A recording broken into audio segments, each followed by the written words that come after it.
Well, certainly. I mean, I'm confident the president is going to do everything he can with his executive authority to secure the border. But at the end of the day, President Trump couldn't do it. President Biden couldn't do it because there are problems with our current law, namely the fact that there's many frivolous asylum claims that clog up the system.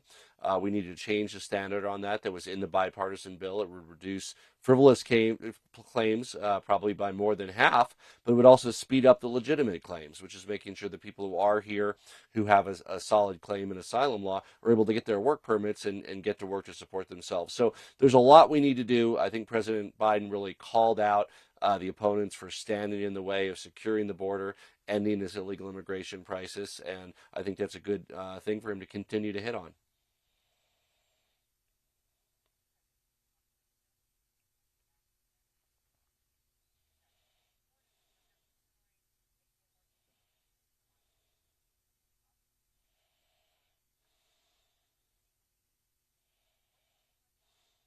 Well, I'm not sure, how they can do that administratively. A lot of these depend on law, and I think what the president is working on is he wants to do something that he thinks will stand up in the courts, not just sort of wave his arms around and say something that will be overruled a couple weeks later and make the problem worse. What I like most about the speech is it was forward-looking. It was looking forward towards a better, more perfect America, as opposed to moving backwards to the really chaos that are a national nightmare that we went through in the last administration.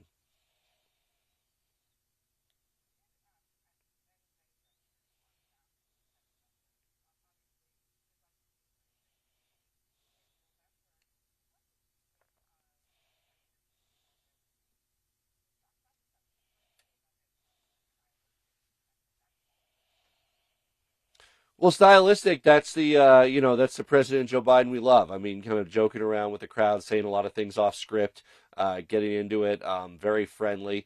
I think that's really who he is, and we all, as a chief executive of my state, we do these speeches. But what really people remember are kind of how you humanize it and how you bring it down to the human level. And I think people got to see a little bit about Joe Biden as a human being today.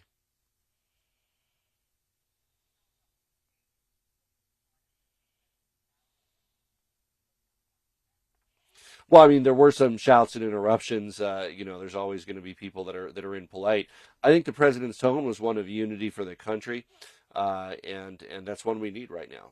As Republicans, Democrats, unaffiliated, we really need to pull together and rise to the big challenges. Saying let's secure the border, let's reduce health care costs, let's make sure that people can afford to live in this great country that we have. Let's improve public safety.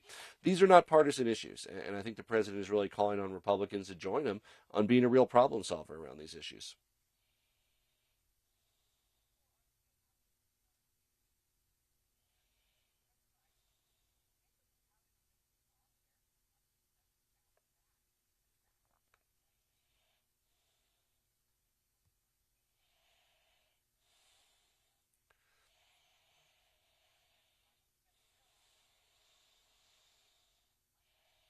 Well, the economy is strong. Unemployment is record lows, including in our home state of Colorado. Of course, people are concerned about prices, and I think the president really tackled that head on, talking about some of the steps they're taking to help relieve some of that pressure from people. They rolled out some policies even in the last week or two. So, while again, I think we can appreciate a strong stock market, low unemployment.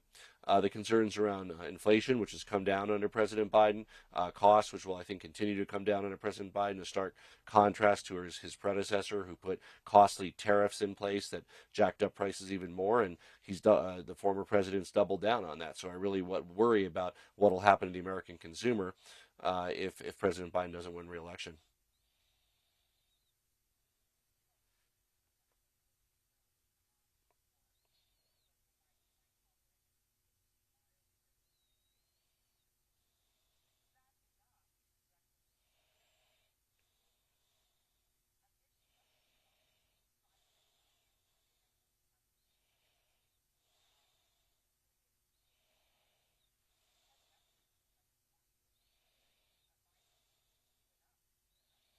Well, I heard him strongly condemn the terrorist organization Hamas.